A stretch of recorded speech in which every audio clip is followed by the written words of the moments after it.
Bem-vindos a mais um programa SOS Coração. Está ao meu lado aqui o professor docente Gustavo Lázaro. Faz tempo que nós já estivemos nessa mesa, né, Gustavo? Eu me lembro de você. De algum lugar, né, no passado. Inclusive das broncas que eu te dou na coordenação, né? Brincando, o professor Gustavo aqui é um ótimo docente. Gustavo, nós temos um desafio bem interessante. No formato FEC, né, que a gente responde as perguntas dos alunos, a gente vai estar com mais ou menos 1.050 perguntas para responder. Você acha que dá tempo? Não. De forma alguma. Então eu resolvi reduzir por conta própria, eu creio que você aceite também, né? Chegar a 20 perguntas que eu acho que decifram um pouquinho o que é o exercício físico, né? Em sua vertente, nas suas esferas gerais e a nutrição no mesmo processo também. E aí tem perguntas voltadas a mim, a você e normalmente aos dois, já que a gente consolida a formação igual. Vamos tentar então ajudar esses nossos queridos colegas, futuros profissionais de educação física e nutricionistas? Gustavo, alimentação. Qual a alimentação que a gente tem que ter antes e pós-treino? Para exercícios aeróbios e para exercícios resistido. Musculação. Musculação, por exemplo, basicamente teríamos que ter carboidratos e um pouco de proteína. E principalmente carboidratos de médio índice glicêmico. Isso, vamos lá. Antes você colocaria o carboidrato. Carboidrato de médio índice glicêmico, tá, né, ou baixo índice glicêmico, certo, com um pouco de proteína. Né? E pós? E pós, uma quantidade maior de proteína, de 20 a 40 gramas de proteína pós-treino. Exatamente. E com carboidrato de alto índice glicêmico, de rápida absorção. Né? Sim. Porque como fibras musculares são danificadas ali durante o treinamento, precisaremos reposição de glicogênio mais rápido possível. E otimizar, né, a nossa querida insulina, né? Exatamente. A permutar, né, nosso carboidrato de proteína aí para dentro da célula. Inversão da maquinária metabólica, então de catabolismo a gente passar anabolismo. E o pessoalzinho que gosta de correr bastante? Basicamente, tanto antes quanto depois do treino, basicamente uma quantidade maior de carboidrato, uma quantidade de 12 a 15 gramas de proteína no pós-treino. Somente no pós-treino, porque tem a recuperação tecidual também, né? Exatamente. O pessoal acha que não tem catabolismo no tecido muscular. Mas é menor do que na musculação. Sim, sim. A não ser, né, maratonas, né? Sim, mas não vamos chegar ao extremo. Legal. Vamos para a segunda pergunta aqui. Terceiro semestre. Alongamento antes da musculação prejudica o ganho de massa muscular? Essa é com você. Pô, perde força. Olha, essa é uma briga muito grande. Na verdade, o que acontece? O alongamento é uma capacidade, o flexionamento é outra capacidade. O alongamento mexe com o tecido muscular esquelético, enquanto o flexionamento mexe com o tecido muscular esquelético, mas mexe com ligamentos, tendões, cápsula articular. Ele é mais específico, ele é mais teoricamente danoso, entendeu? Ele leva ao treinamento esportivo. A gente normalmente faz o alongamento, só para pré-aquecer, a movimentação, tudo. Mas hoje já sabe que da musculação, exercício não é necessário, só um aquecimento básico já incentiva bastante. Teria problema sim fazendo a flexibilidade, o alongamento no máximo, porque você pode ter o risco de estiramento muscular quando for fazer com uma carga alta, principalmente as iniciais. Então a gente recomenda só o alongamento. Vamos lá, olha, isso aqui é legal, hein? Gosto dessa daqui, hein? Quinto semestre, excesso de proteína, saúde renal e ganho de massa muscular. Me fala sobre isso. Se a pessoa não tiver nenhum problema renal instalado, deficiência renal crônica, pedras no cálculo renal, não teria problema algum se ela tiver um consumo de 2 gramas de proteína por quilo de peso, 3 gramas de proteína de peso. Na literatura científica, não é provado nada que o excesso de proteína cause deficiência renal. Agora, quando uma pessoa já tem uma doença renal instalada, aí realmente devemos limitar o consumo de proteínas. Sim. Agora, realmente, pegando o exemplo de fisiculturistas, né, a gente percebe que há um ganho elevado de massa muscular com um consumo maior de proteína. Ah, sim. Mas isso é em qualquer, né, perfil que você fala, não só fisiculturista, até quem começa uma academia a treinar hipertrofia, nossa capacidade. Apesar que realmente o fisiculturista é um avatar, né? É uma pessoa à parte, a Fórmula 1, tudo. Uma coisa importante de se ressaltar não é a quantidade de proteína que a pessoa come, mas sim os horários dessas Sim, proteínas. O sim. ideal A janela, né, de oportunidades que a gente fala. O ideal seria ela consumir proteína em todas as refeições. E não agregar só proteína no pós-treino ou em 2 ou 3 refeições. É que esse assunto é complicado. A gente fala de proteína também porque proteína é o sistema imunológico nosso. Proteína traça entre o DNA e RNA. Né? Ela é construtora. Então, assim, é ruim comer proteína às vezes, mas é um bem extremamente necessário, né? Muito necessário. Vamos lá. Todas as refeições. Olha, professor Gustavo, isso aqui para mim e para você, mas eu vou mandar isso daqui. Depois você pode me ajudar se quiser, tá bom? Ok. 7º e 8º semestre. CrossFit versus musculação tradicional. Ganhos de massa muscular, definição. Pois é, o CrossFit vem com uma bomba, né? Como vem também o Pilates, né, como uma bomba. CrossFit realmente é uma atividade de volume e intensidades muito altos em períodos curtos, né? E parece que os ganhos de hipertrofia e definição muscular são significativos. A minha questão para ele é o seguinte, quantas pessoas estão preparadas a utilizar potência, né, de uma forma tão rápida assim? Qual que é o alicerce que foi montado dentro do treinamento esportivo para elas aguentarem? Eu acredito que o CrossFit tem que, antes de começar ele, né, começar com uma musculação média, intermediária e quase avançada para passar para ele, para preparar toda essa região que a gente falou também de flexibilidade, de ligamentos, tudo. Sim, porque o treinamento é extremamente intenso. Sim. Por mais que falar, mas o iniciante faz sem carga, mas mesmo assim são muitas repetições. Sim, você está gerando velocidade, o que é potência, com carga. Então, assim, eu fico meio restritivo. E não há pesquisas científicas. Lembra que a gente é embasado em pesquisas científicas. Você vai na PubMed, digita lá CrossFit, não tem nenhum conhecimento sobre isso, principalmente sobre o coração. A gente não sabe quais são as pré-cargas, as pós-cargas ligadas à parte hemodinâmica, à pressão arterial, o que vai acontecer. Então, assim, o CrossFit vem, mas ele precisa o quê? De pesquisas científicas para ser realmente colocado, né? Porque uma atividade. Você faz a combinação de cargas altas com volume alto. Num espaço de tempo reduzido. Exato.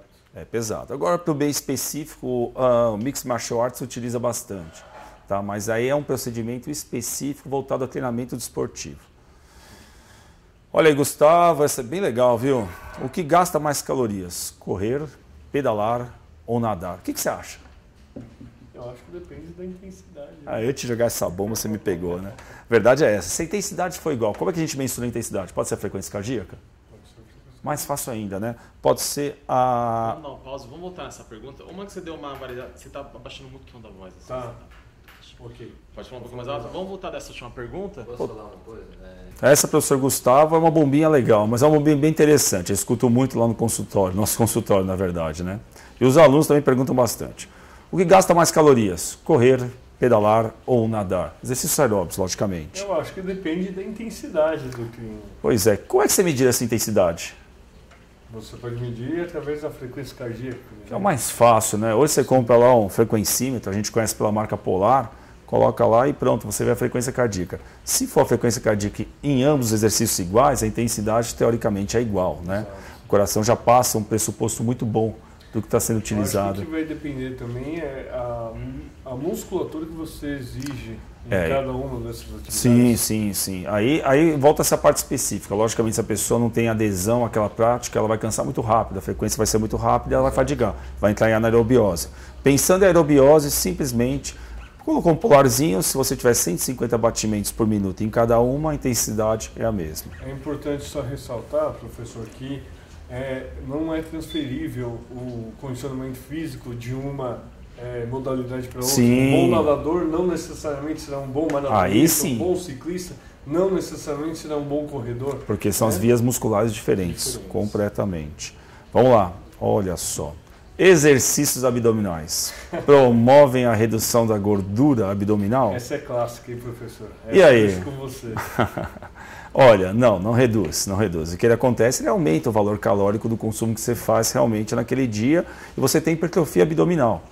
O que aparenta que você tem uma hipertrofia abdominal que não é tão grande, tá? Diferentemente de outros músculos, você pressiona a massa muscular contra a derme e a gordura que é o triglicérides. Então parece que a barriga fica mais durinha.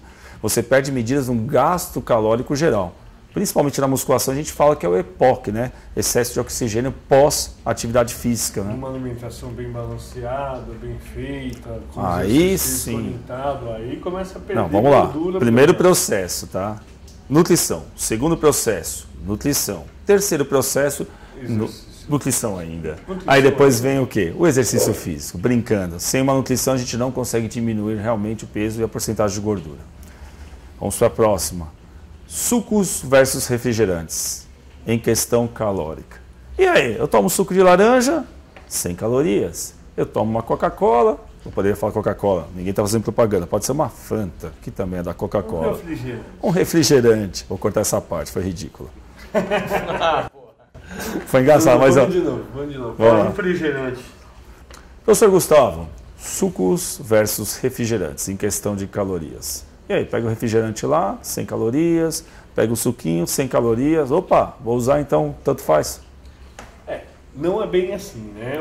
O refrigerante, o que tem só no refrigerante? Gás e açúcar, basicamente, Sim. se for o refrigerante normal. Se for a versão zero, vai ter muito sódio no Sim, pertence, vai adorar, né? Vai ficar ótimo para ele. Em relação ao suco, qualquer suco de fruta natural que você estiver ingerindo, você vai aproveitar o açúcar da fruta, vai aproveitar vitaminas, vai aproveitar minerais e, quem sabe, até um pouco de fibras, né? Isso, suco natural ou de polpa. Se nós falarmos em suco industrializado, você vai ter a mesma quantidade de açúcar que você tem em um refrigerante. Sim, também é e uma frutose, né? Muito alto.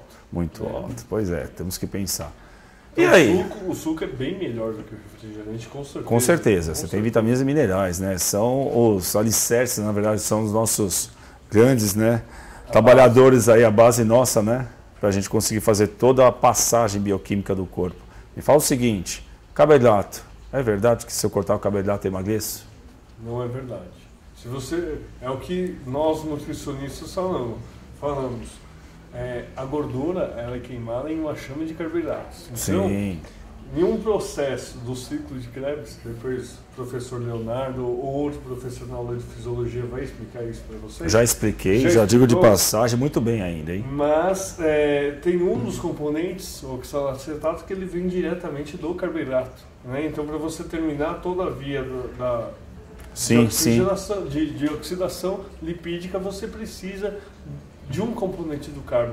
Então, se você cortar totalmente o carboidrato, essa via vai ficar incompleta. O ideal é você reduzir o consumo de carboidrato e usar carboidratos de baixo índice. Sim. Isso seria o ideal.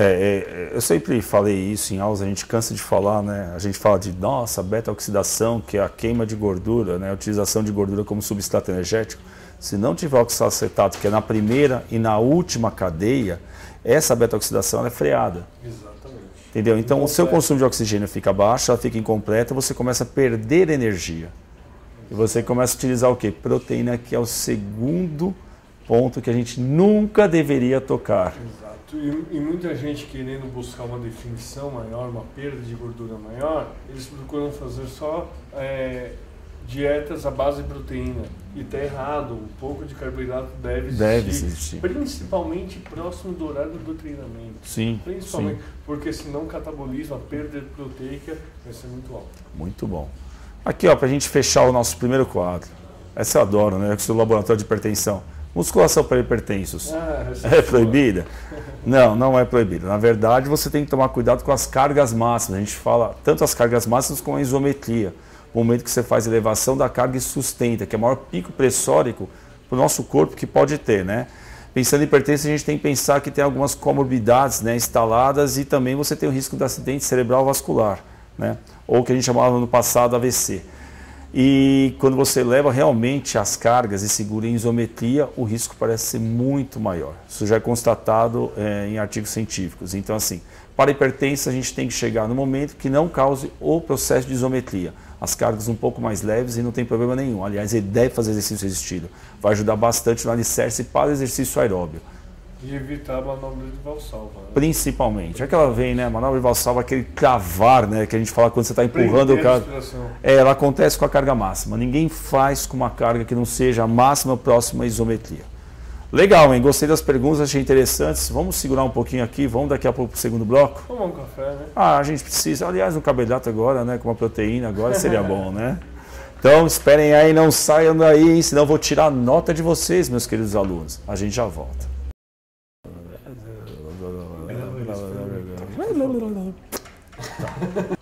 Voltamos para a segunda bateria aqui, né? Agora as perguntas começam a ser um pouquinho mais rapidinhas, digamos, tá? Pessoal, agora a gente falou, o pessoal que estava perguntando, está variando bastante, por isso que a gente nem comentou o primeiro, segundo, terceiro, oitavo, está sendo todo mundo, está muito legal isso daqui. Vamos lá? Atleta de final de semana, aquele cara, o senhor churrasco, aquele cara que gosta de jogar só no final de semana, é recomendável? Totalmente não, né? Totalmente não, né? Não tem ajuda nenhuma, será que tem ajuda alguma? Só vai cansar. E se ele tiver ainda com sobrepeso ou obeso, que é o normal, né? Vai sobrecarregar o coraçãozinho dele. Isso. Depois ainda desidratado, vai tomar cerveja, comer churrasco cheio com de sal. Exatamente. E aí aumenta o risco, né? Bastante. Aumenta porque ele vai estar desidratado, a cerveja é diurética, ele vai perder mais água. E aí o risco cardíaco você potencializa. Bastante. É complicado, né? O atleta de final de semana é um bichinho sempre meio estranho que a gente fala, né? A pessoa tem que entender que para jogar de final de semana no futebol, você utiliza a frequência cardíaca e pressão arterial muito alta. Ninguém joga por brincadeira no final de semana, não adianta. Você precisa estar preparado. Então ele tem que estar no processo de condicionamento físico, no mínimo fazer 2, 3 vezes por semana uma atividade característica igual, entendeu? E fortalecimento muscular, principalmente para a parte ortopédica, para ele aguentar, né, aquele pique. É igual jogador de futebol, só jogaria só de final de semana. E o risco aumenta, porque esse cara normalmente está fora do peso, né? Já tem uma idade talvez um pouquinho aumentada, então assim, tem que pensar muito bem. Atleta de final de semana não é que existe. O objetivo nosso é o quê? Que esse cara treine semanalmente para estar jogando, né? E faça exames médicos para ver se... No mínimo, né? Isso daí a gente sempre fala. Isso a gente sempre fala nos programas, Gustavo. Você tem que fazer um exame médico completo, entendeu? A tríade que a gente fala básica. Eletrocardiograma de esforço, né, e o ecocardiograma. Logicamente, quem vai pedir isso é o médico, né, para você começar a fazer qualquer tipo de exercício físico. E fora que, se falarmos em musculatura esquelética, ele pode ter um estiramento, alguma lesão muscular, porque não está preparado, né? Exatamente. Preparado aquele exercício. Isso a gente fala, né? Tem que fazer musculação? Tem que fazer esse estilo obrigatoriamente. Esportes de competição são lucrativos para os profissionais de educação física? Se eu vou responder, isso vai vir complicado. Olha, um tempo atrás, assim, a gente está voltado muito ao desporto competitivo, principalmente na prática de você ser preparador físico, né, e até uma parte técnica. Mas hoje a gente vê que tem uma dificuldade muito grande de patrocínio. Só alguns esportes que você consegue ver, que eles conseguem perambular e viver muito bem, no caso do futebol, por exemplo. Eu trabalhei com futebol de salão, trabalhei com taekwondo, trabalhei com voleibol. Você vê o que mata no Brasil realmente é patrocínio. Então, assim, para o educador físico, vai levar uns 10, 15 anos, pegando as categorias de base, até ele chegar a ser um treinador de ponta, até ele chegar a ser um preparador físico de ponta. É um caminho muito árduo. E o mercado é restrito, né? São só os melhores, exatamente. Eu vejo a dificuldade, principalmente de esportes de competição, né, que são singulares, ou seja, a pessoa não tem uma equipe por trás, individuais. É difícil ela conseguir no Brasil realmente o respaldo. Precisou o nosso menino aí ganhar a medalha de ouro, né, aqui de São Caetano, para começar a aparecer, porque até lá ele não era nem conhecido. Não era conhecido, né? Gustavo, eu sei que essa é muito grande, mas você vai responder rápido e prático, tá?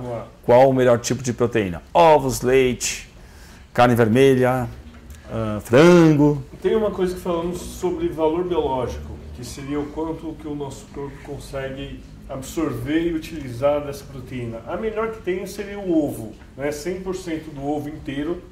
Se a gente falar só da clara, sim, 79% só absorvido. O ovo inteiro é 100%. Né? Então o ovo seria a nossa referência. O ovo então seria uma das melhores proteínas que tem na natureza. Já quando a gente fala em carnes, carne vermelha, carne de frango, carne de peixe, nós teríamos uma absorção um pouco menor. 83, 85% para carne vermelha, 78 a 80% de carne branca, né, frango e peixe. O importante é a gente dizer que teríamos que escolher cortes magros, carne vermelha, patinho, alcatra, um frango mais o peito, né? Não que você nunca possa comer uma coxa, uma sobrecoxa, mas deve ser uma frequência menor por semana. Sim, né? sim, Como sim. uma picanha ou um contrafilé também numa frequência reduzida. Fazer escolhas com carnes magras, um peixe pelo menos uma vez por semana. Deixa eu te perguntar uma coisa, te colocar uma berlinda aqui. E a creatina, onde que vai? Creatina seria um aminoácido que a gente tem uma porção dela muito na carne vermelha.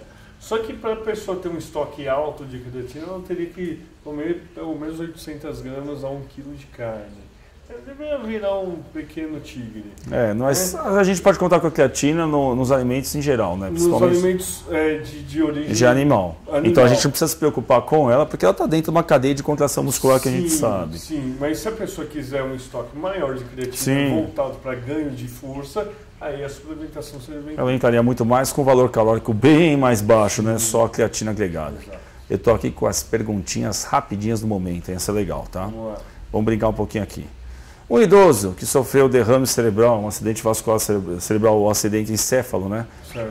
Quais seriam os exercícios mais recomendados para essa pessoa? Olha, primeiro tem que recuperar, né? Na verdade, a pessoa que teve um acidente vascular cerebral tem que recuperar, passar pelo fisioterapeuta, logicamente, é multidisciplinar, né? Passar pelo médico, fisioterapeuta, recuperando as movimentações básicas dela, pode fazer qualquer tipo de exercício físico, desde que frequência cardíaca, pressão arterial não sejam muito altos.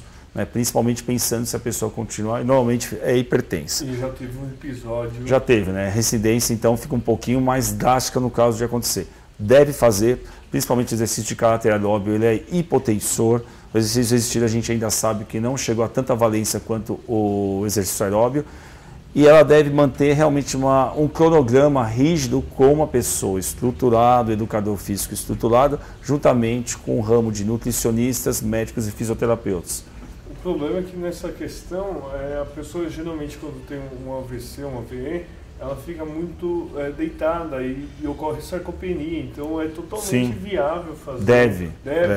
Pelo menos a fisioterapia praticamente já entra como fortalecimento muscular, tem o processo hipertrófico, depois sim, recuperando todas as movimentações, ela deve realmente saltar para o exercício resistido e aeróbio. Qual idade seria ideal para iniciar um exercício resistido? Eu acredito que após a puberdade seria o mais indicado, talvez. Onde começa a crescente hormonal nossa, né? Exato. Onde a gente começa a ver que a testosterona, né, até o hormônio do crescimento para recomposição, ela tem o quê? Ela começa uma liberação maior. Mas é engraçado, na Europa a molecadinha que tem na força começa antes, né? Não, eu acho interessante as crianças começarem, mas a gente tem que tomar cuidado para Sim, mas eu fico sempre nessa luta. Eu que fiz judô era muito engraçado. Fazer flexão de braço ou fazer um pezinho de 2 kg na mão. É um exercício para o peitoral. O que é mais pesado? A flexão de braço. É o peso do corpo. E a gente sempre fez e nunca tivemos problemas com isso. Então a gente tem que realmente repensar, entendeu? Nesses paradigmas nossos. Sim. Já começa a virar um pouquinho de mito. Vamos lá. Bicicleta é recomendada para pessoas que fazem reabilitação motora? Vamos lá, professor. Poxa, depende, né? A pessoa está fazendo uma recuperação, principalmente ela fez uma lesão cruzada anterior. Eu vejo muito os fisioterapeutas utilizando nessa metodologia e ela é legal, porque realmente ela vai soltando todo aquele tecido que a gente fala conjuntivo pós o operatório. Eu acho caminhada muito difícil você conseguir fazer isso. Depende da especificidade, mas a bicicleta, por ela ser controlada, você consegue fazer um movimento íntegro, você não ter o princípio da queda, você está equilibrado, sentado, postado. E se a pessoa fez uma cirurgia e está com sobrepeso ou obesidade e vai fazer uma caminhada, o impacto principalmente, muito maior. Eu aconselho que sim, principalmente no joelho, eu aconselho que sim, depende. Também é assim, tem os princípios da pessoa ter uma hernia de disco, né? Exato. L5 com S1, então tem que tomar cuidado, pode ser logicamente sem ser nessas vértebras, mas tem que tomar um certo cuidado. Tudo é mediado pelo médico que vai passar para o fisioterapeuta, para o educador físico. Não.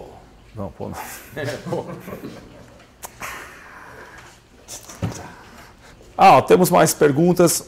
Ok, produção. Bom, gente, não temos mais tempo. Vai ficar para a parte 2 esse procedimento aí. Não esqueçam, curtam os vídeos, tá? É muito legal porque assim, a gente tem a ênfase da faculdade, entendeu? Tá possibilitando esse espaço para a gente estar tirando várias dúvidas voltadas à educação física e nutrição. Isso é muito legal. Curtam, passem os vídeos, né? Realmente a gente recomenda que distribuam para todo mundo, né? Para todo mundo estar linkando lá e vendo sobre o nosso trabalho. A gente vai ficar com a parte 2 um pouquinho mais para frente, porque no próximo vídeo nosso nós vamos estar fazendo o quê? Estaremos adentrando uma academia de Mixed Martial Arts e eu, Leonardo Pimenta, como já fui experiente lutador de Taekwondo, estaria experimentando e vendo capacidades físicas, fisiologia, dentre as artes marciais que nós temos, lá na Tim Nogueira mesmo. Fiquem com aquele abraço nosso, né, do educador físico, né, nosso, e do nutricionista aqui, professor docente também, Gustavo. Agradeço mais uma vez aqui o comparecimento e aguardem o próximo, que vai ser, no mínimo, engraçado. Um abraço a todos os alunos.